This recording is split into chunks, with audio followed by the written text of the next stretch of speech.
오늘은 메시아맥 11번째 시간이 됩니다. 오늘은 에스겔 34장에 기록된 말씀을 가지고 메시아 예언을 보겠습니다. 이스라엘은 오랜 하나님의 경고를 받았지만 끝끝내 듣고 외면하더니 결국 깨끗하게 멸망을 당했습니다. 이제 나라는 사라졌고 백성들은 바벨론 군대의 칼에 무참히 죽었어요. 그리고 죽지 않은 사람들은 포로로 끌려왔고 다행히 포로되지 않고 도망간 사람들은 온 세상에 뿔뿔이 흩어져서 돌멩이처럼 비참하게 살기 시작했습니다. 우리 탈북자들은 이 삶을 알아요. 국적 없이 사는 삶이 얼마나 비참한 삶인지. 유대인들은 그때부터 이런 삶을 살기 시작했습니다. 지금으로부터 2500년 전부터. 이 모든 것들이 하나님의 재앙 때문이었다는 거예요. 그래서 하나님은 이제 유다란 나라를 깨끗하게 멸망시키는 일을 다 끝낸 상태예요. 지금 다 끝낸 다음에 에스겔 선지자의 입을 통해서 이스라엘 나라에 있었던, 유다 나라에 있었던 목자와 대제사장들, 종교 지도자들에 대해서 준엄한 말씀을 하기 시작합니다. 이거는 성도들한테 하신 말씀이 아니에요. 누구에게 했다고요? 목회자들에게 하신 말씀이에요. 그 목회자들을 향해서 이런 결론을 내리십니다. 그들은 살찐 양들을 잡아서 그 기름진 것을 먹고 양털로 옷을 만들어 입었지만 양떼를 돌보지 않았다. 오히려 그들은 거칠고 잔인하게 다스렸을 뿐이다. 내 양들은 온 산과 언덕을 헤매고 온 땅에 흩어졌지만 아무도 그들을 찾아 나서려고 하지 않았다. 목자가 없었다, 그곳에는. 이렇게 하나님은 말씀합니다. 그러면 예루살렘에 북이스라엘이라는 나라와 남유다라는 나라에 목자가 없었을까요? 아니요. 너무너무 많았어요. 성전에 가면 구름 같은 제사장들과 성전 밖에 나오면 레위인들이 무리들이 직업적으로 하나님의 일을 한다는 성직자들은 차고도 넘쳤어요. 그런데 하나님은 목자가 없었다라고 말씀하십니다. 내가 분명히 말하노니 내 양떼들이 목자가 없어서 약탈당하고 모든 짐승들의 먹이가 되었느니라. 그러면서 이런 말씀을 합니다. 이 목자들을 향해서 이런 준엄한 예언을 하십니다. 그러므로 너희 목자들아, 여호와의 말씀을 들을지어다. 주 여호와께서 이같이 말씀하시되 내가 목자들을 대적하여 내 양떼를 그들의 손에서 찾으리니 목자들이 양떼를 먹이지 못할 뿐 아니라 그들이 다시는 자기로 먹이지 못할지라. 내가 내 양을 그들의 입에서 건져내어서 다시는 그 먹이가 되지 아니하게 하리라. 목자들에게 내린 하나님의 준엄한 심판의 예언이었어요. 너희는 다시 이 성스러운 사명을 수행하는 자리를 얻지 못할 것이다. 목자들을 해임을 시키셨어요. 너희는 다시 목자가 되지 못할 것이야 하고 하나님이 준엄한 선포를 내렸습니다. 이 예언은 이루어졌을까요? 이루어졌다면 어떻게 이루어졌을까요? 우리 한번 그걸 봅시다.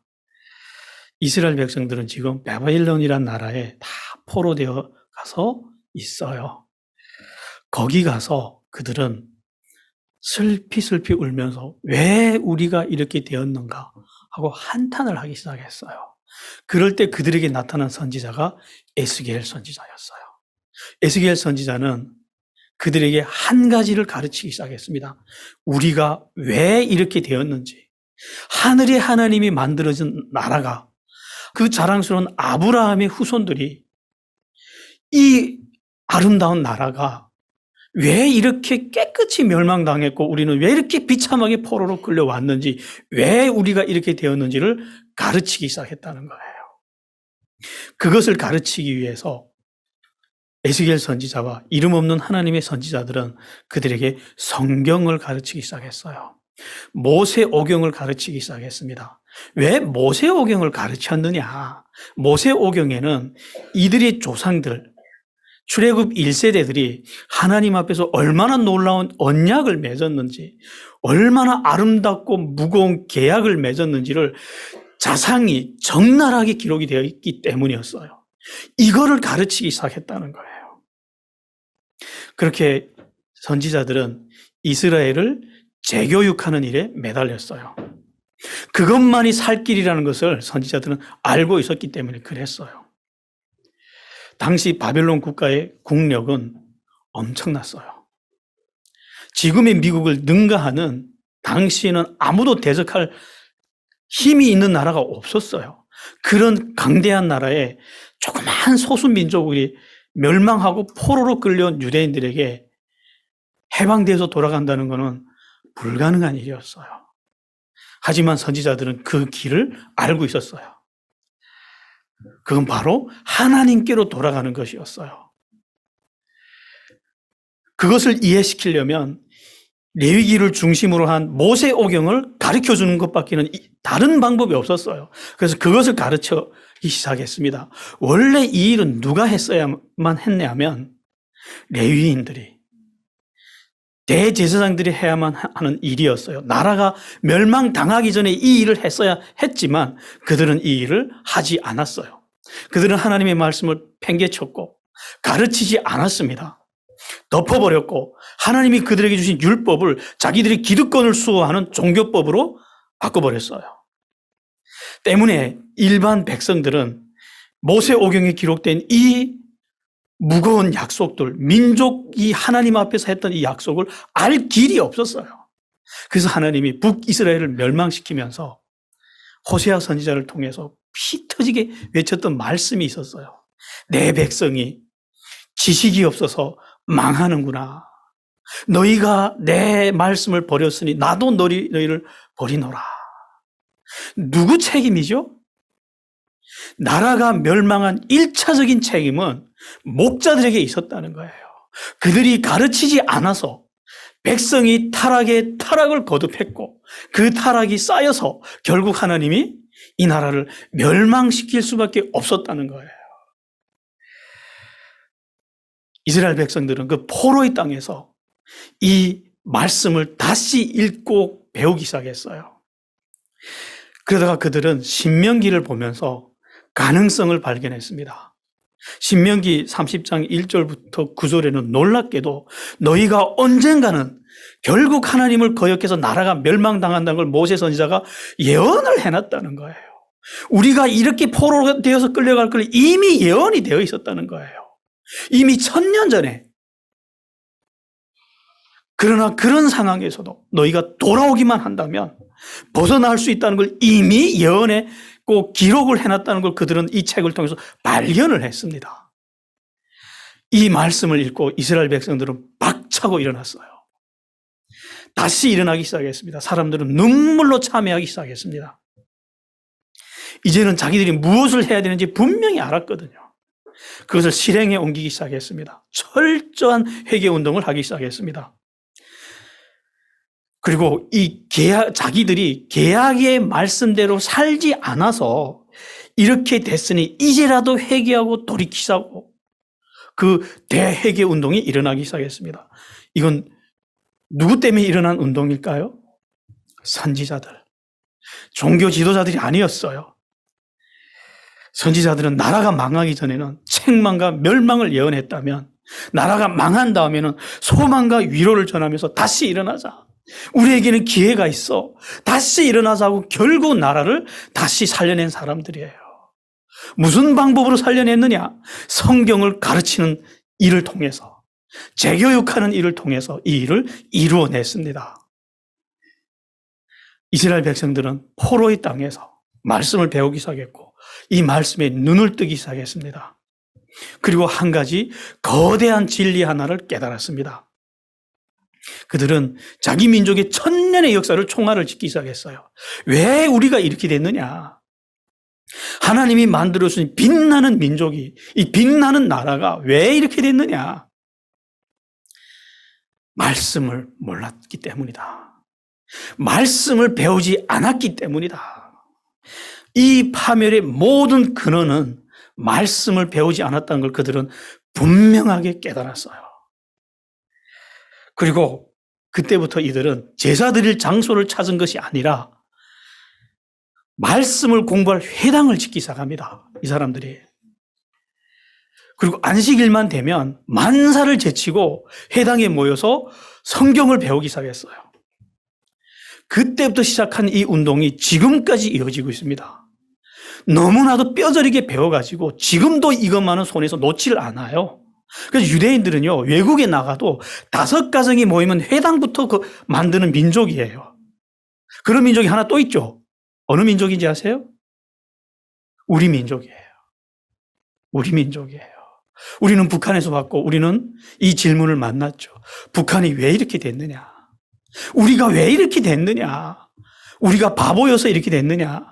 나라가 국력이 없어서 이렇게 됐느냐? 독재 정권을 잘못 만나서 이렇게 됐느냐? 아니거든요. 우리 북한도 똑같잖아요. 말씀을 버렸기 때문에. 옛날에 동방의 예루살렘이라는 나라였어요. 하나님이 해방시켜준 나라인데 그 하나님을 버렸기 때문에 이렇게 됐기 때문에 우리가 지금 뭘 하죠? 이 말씀으로 재교육하잖아요. 그때와 지금 우리 상황은 너무너무 똑같습니다. 이때부터 이스라엘에는 율법이 없는 또 다른 전통 하나가 생겼어요. 그렇게 하나님이 자기들이 주신 율법을 소중하게 여기는 이 민족이 율법에서 한 가지 조항을 삭제해버렸어요. 뭘 삭제했는지 아세요? 레위인들은 이 말씀을 맡는다는 이 조항을 영원히 삭제해버렸어요. 다시는 레위인들이 이 말씀을 가르치는 사명을 감당하지 못하게 합니다. 해임을 시켜버렸거든요. 왜? 너희들이 이 사명을, 이 거룩한 사명을 맡았는데 이거를 하지 않아서 나라가 망하지 않았느냐? 너희는 다시 이 자격이 없어 하고 영원히 해임시켰어요.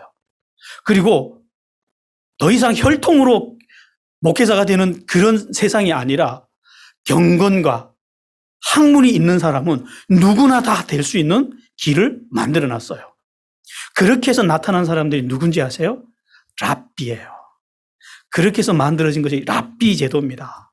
이스라엘에서 랍비가 되기 위한 조건은 굉장히 가혹합니다. 태어나서 어려서부터 40년을 스승과 함께 먹고 자면서 배워야만 랍비의 자격을 얻을 수 있대요. 그만큼 철저히 이 말씀을 배우고 또 배워서 완벽하게 아는 사람만 랍비라는 칭호를 주었고 이스라엘에 말씀을 가르칠 수 있는 자격을 부여했어요.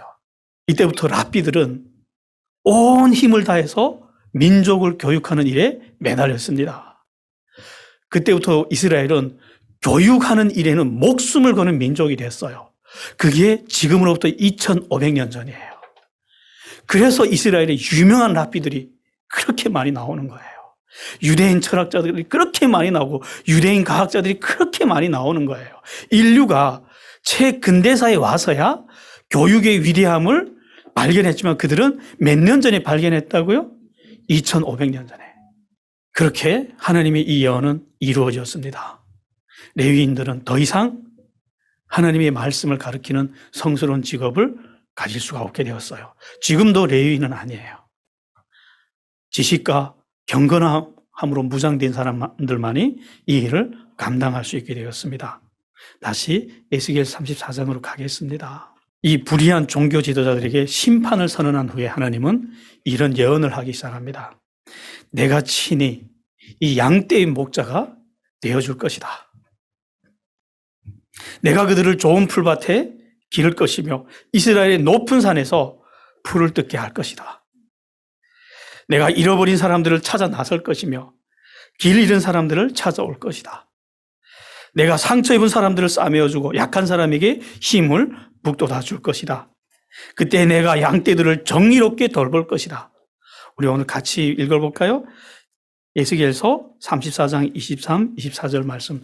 여기서 하나님은 이런 예언을 하시면서 이 예언 가운데 메시아가 와서 이루어질 놀라운 예언을 한 가지 해주셨어요. 내가 한 목자를 그들 위에 세워 먹이게 하리니 그는 내 종 다윗이라.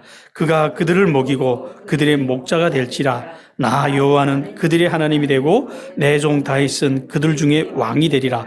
나 여호와의 말이니라. 언젠가 메시아가 올 것이다. 근데 그 메시아가 와서 너희의 목자가 되어줄 것이라고 그런 예언을 해주셨습니다. 그때 그가 와서 우리의 목자가 되어주면 어떤 세상이 일어나느냐? 내가 그들과 평화의 언약을 맺을 것이야. 그 땅에서 들짐승들을 없애버리고 그들을 광야에서도 살고 숲속에서도 안전하게 잘 수 있게 할 거야. 하나님만이 주실 수 있는 평안을 주시겠다는 거죠. 그리고 놀라운 말씀을 이때 하십니다. 하나님이 내가 그들에게 복을 주고 내 언덕을 둘러싸고 있는 지역들을 축복할 것이야. 이로 인해 계절을 따라 축복의 비가 내릴 것이야. 이런 말씀을 하는데 요거는 구약 성경을 잘 모르면 무슨 말씀인지 이해가 안 돼요. 이게 무슨 말씀이냐면요. 당시 축복을 할 수 있는 권한이 누구의 고유 권한이었냐면 대제사장의 고유 권한이었어요. 이거를 받으려고 이스라엘 백성들은 대제사장을 찾아가서 안수를 받아야만 했었어요. 대제사장이 축복의 안수를 안 하면 누구도 축복을 받을 수 없었습니다. 축복의 통로는 누구였죠? 대제사장들이었어요. 그런데 그가 와서 우리의 목자가 될 때는 축복의 통로는 대제사장이 아니 될 것이라는 거예요. 그가 우리에게, 하나님이 우리에게 직접 축복을 내리신다는 거예요. 그때는 하나님과 우리 양떼들 사이에는 아무도 없다는 거예요. 그 전에는 하나님과 양떼들 사이에 누가 있었죠? 대제사장이 있었지만 그때는 아무도 없는 그런 세상이 온다는 거예요. 이건 혁명과도 같은 말씀이었죠. 내가 그들의 멍에줄을 끊고 그들을 종으로 삼았던 사람들의 손에서 구원해낼 때 비로소 그들이 내가 여호와라는 것을 알게 될 것이다. 그러면서 이런 말씀을 합니다. 그때 그들이 나 여호와 하나님이 그들과 함께 있는 것과 그들 곧 이스라엘의 족속이 내 백성이라는 것을 알게 될 것이다. 이는 나 주 여호와의 말이니라. 하나님이 이렇게 말씀했으니까 반드시 이루겠다는 말씀이죠. 내 양이며 내 목장의 양떼들이 너희는 내 백성이며 나는 너희의 하나님이라. 이는 나 주 여호와의 말씀이니라. 언젠가는 하나님이 직접 우리의 목자가 되어주는 그런 세상이 온다는 거예요. 언제요? 메시아 그가 올 때. 그래서 다시는 더 이상 목자가 없어서 양들이 유리방황하는 그런 세상은 다시는 일어나지 않는다는 거예요. 좋죠? 이런 세상이 오면. 이 예언은 실행이 됐을까요? 한번 어떻게 실행이 되는지 우리 한번 봅시다. 마태복음 9장 35절 이하에는 이런 이야기가 기록이 되어 있습니다. 예수님이 갈릴리 지역에서 복음을 전하고 하나님 말씀을 전하고 병자들을 고쳐주고 이런 사역을 계속 하다 보니까 점점 소문이 나서 사람들이 찾아오는데 처음에는 사람들이 찾아오다가 그 다음에 무리가 찾아오다가 그 다음에 아예 군중이 구름처럼 나와요.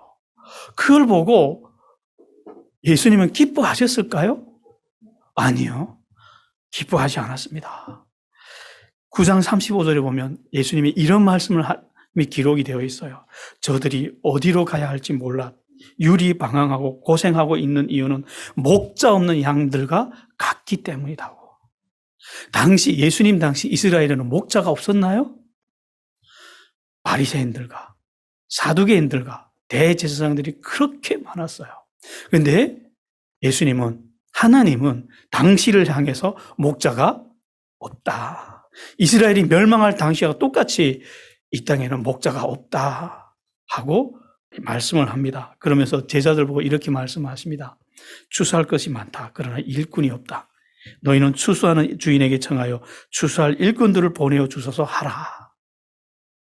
이 말씀을 한 다음 며칠 후에 예수님이 특별한 기도를 하시다가 큰 결단을 하시고 제자들을 불러 모아요. 예수님을 따르겠다고 오는 수많은 제자들 중에서 12명을 따로 특별히 거룩하게 떼어냅니다. 그 12명에게는 일일이 안수를 하셔요. 다 안수를 하니까 제자들이 영문 모르고 받았어요.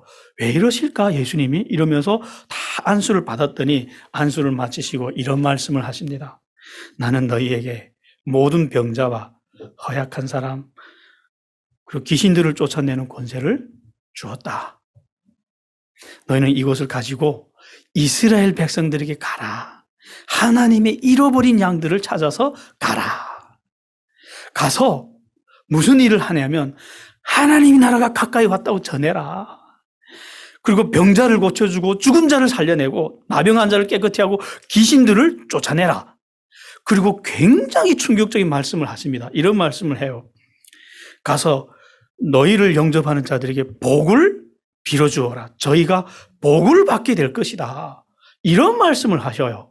여러분들이 지금 신약 시대에 사니까 당연하게 듣습니다. 여러분들이 아마 유대인이라면요 뒤로 번져졌을 거예요. 어떻게 우리한테 이런 말씀을 할 수 있냐고. 왜?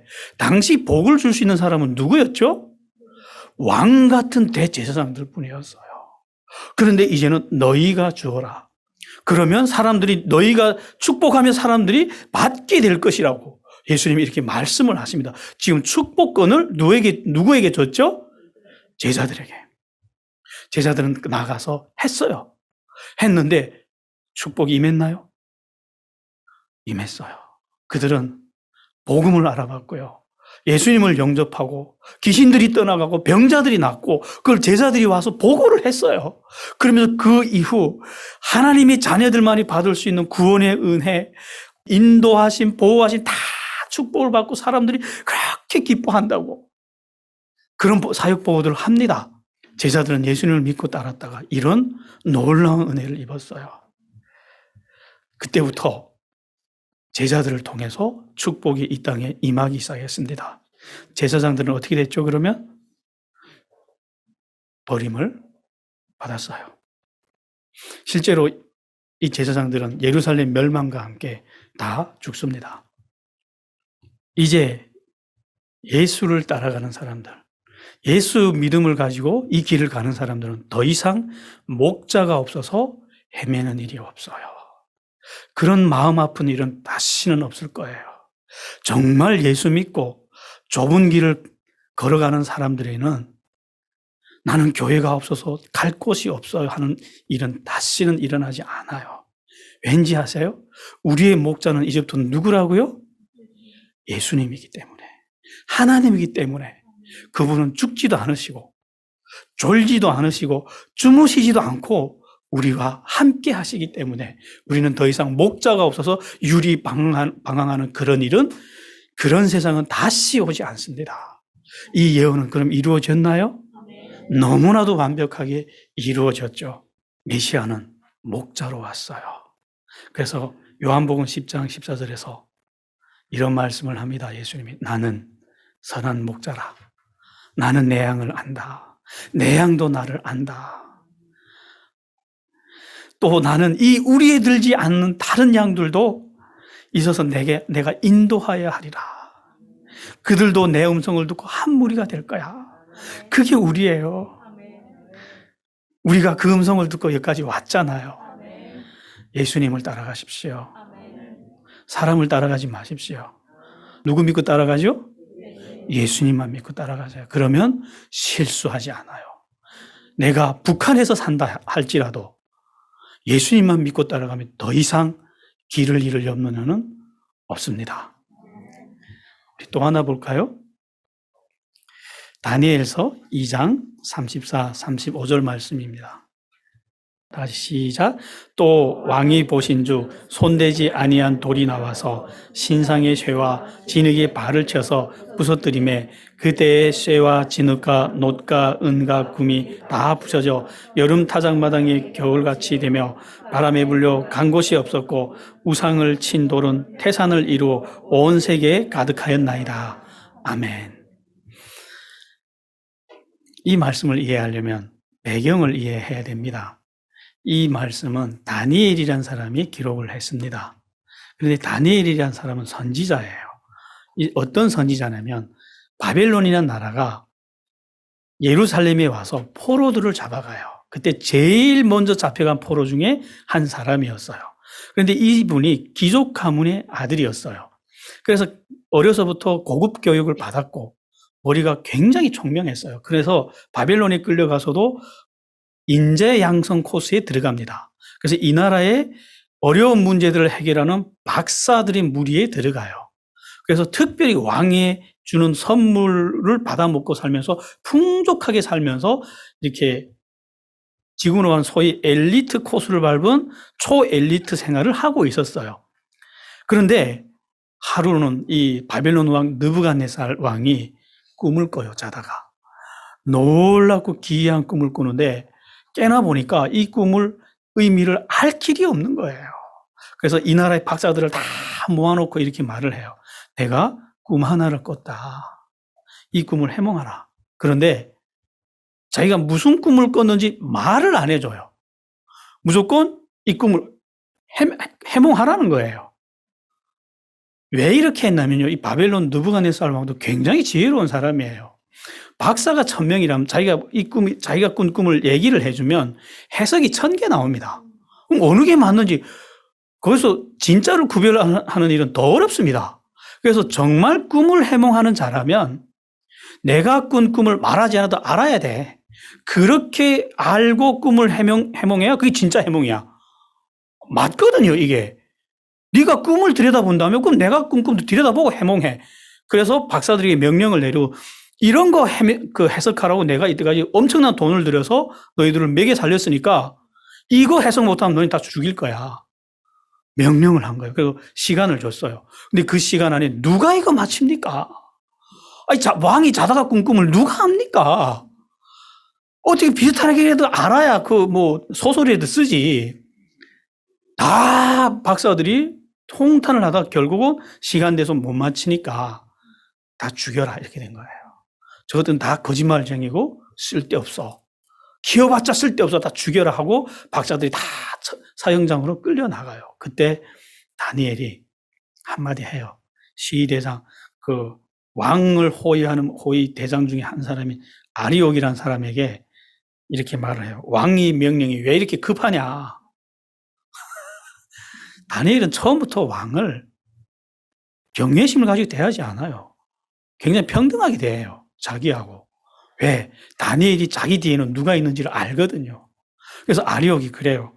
무슨 말이냐 했더니 왕을 만나게 해주면 내 그 해석을 왕에게 보이겠다.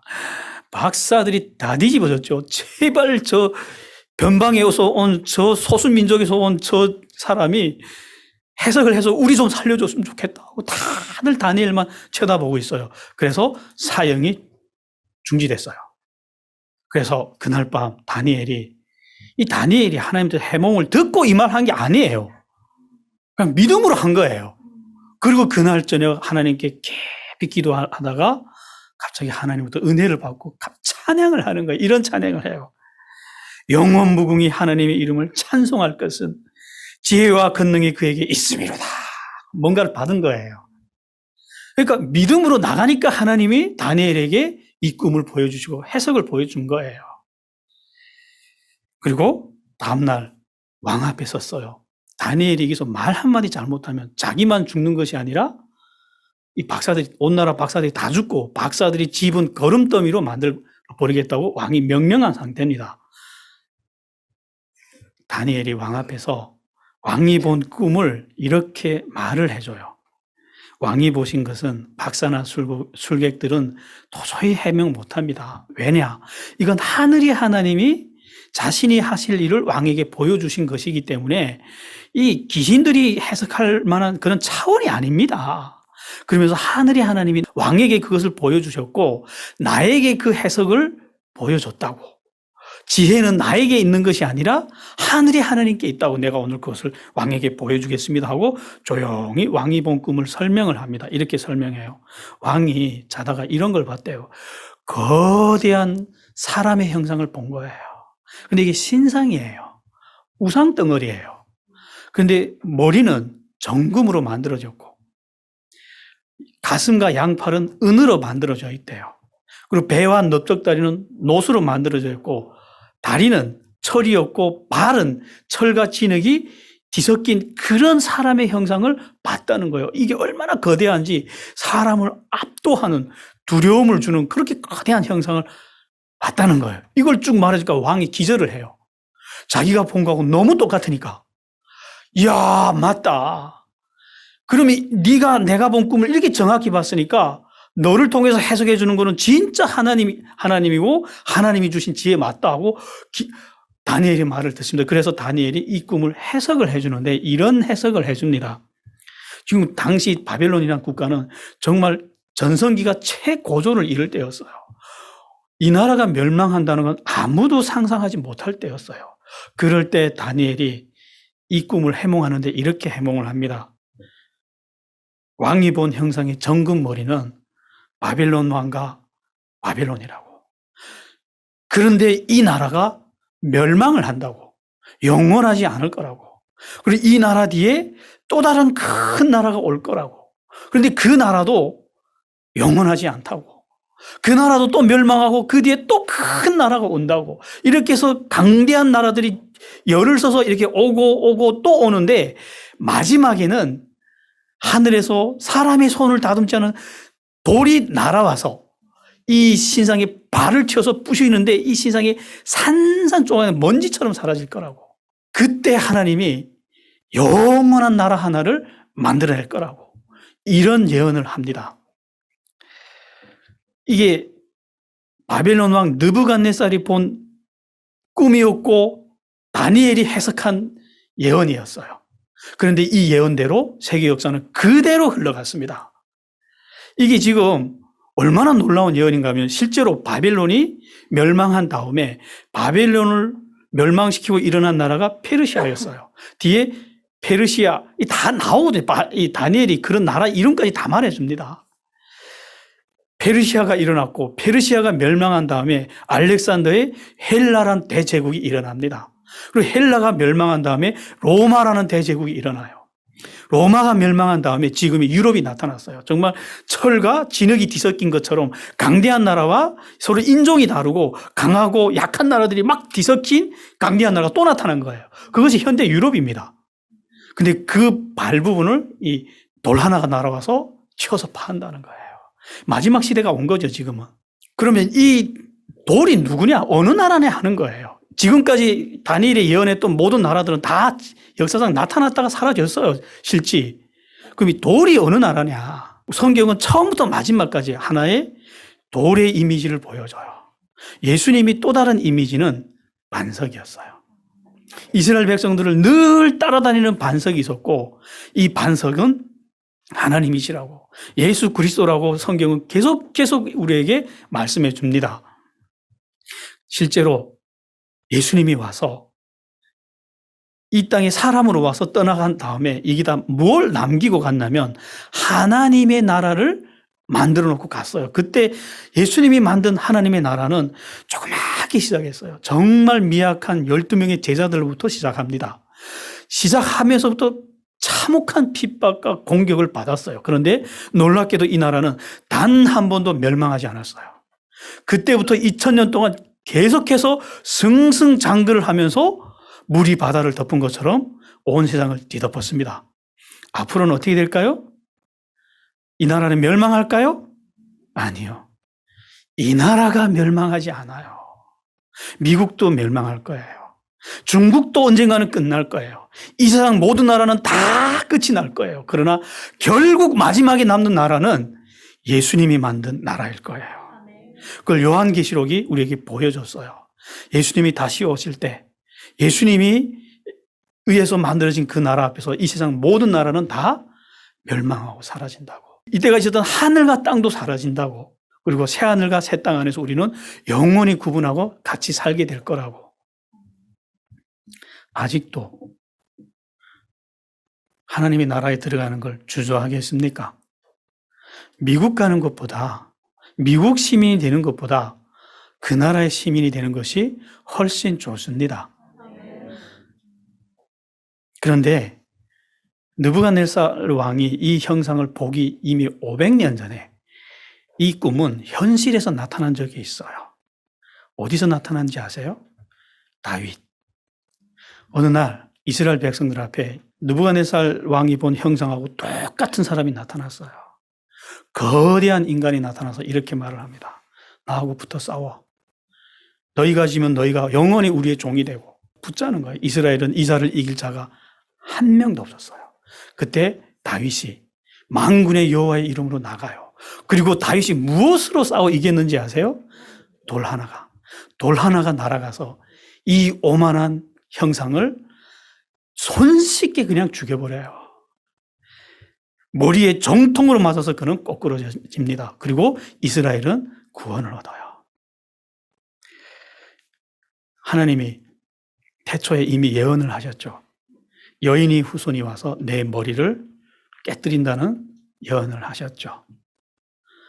그렇게 하나님이 구원의 역사는 치밀하게 계획적으로 계속 우리에게 예언이 되어 있어요. 그리고 오늘 우리 앞에서 실현이 되고 있습니다. 지금 우리 주변에서 일어나는 일들이 다 우연인 것 같으세요? 얼마나 하나님이 치밀한 계획 안에 있는지 보이시죠?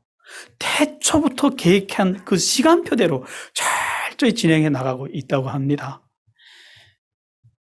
그 나라에 들어오십시오. 이제는 여기저기 서서 기웃거리지 말고 정말로 그 나라에 들어오십시오.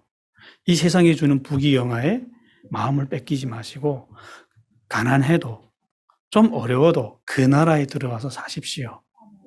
그럴 때 우리는 더 이상 목자가 없어서 헤매는 그런 처량한 사람들이 안 돼요. 그리고 우리는 안전합니다. 기도할게요. 하나님의 나라는 영원합니다. 우리가 기대고 싶어하고 안주하고 싶어하는 나라들은 어디도 안전하지 않습니다. 하나님, 우리가 그 나라의 백성이 되어서 그 나라 안에서 평안을 누리는 축복된 하나님의 백성들이 되게 하여 주십시오.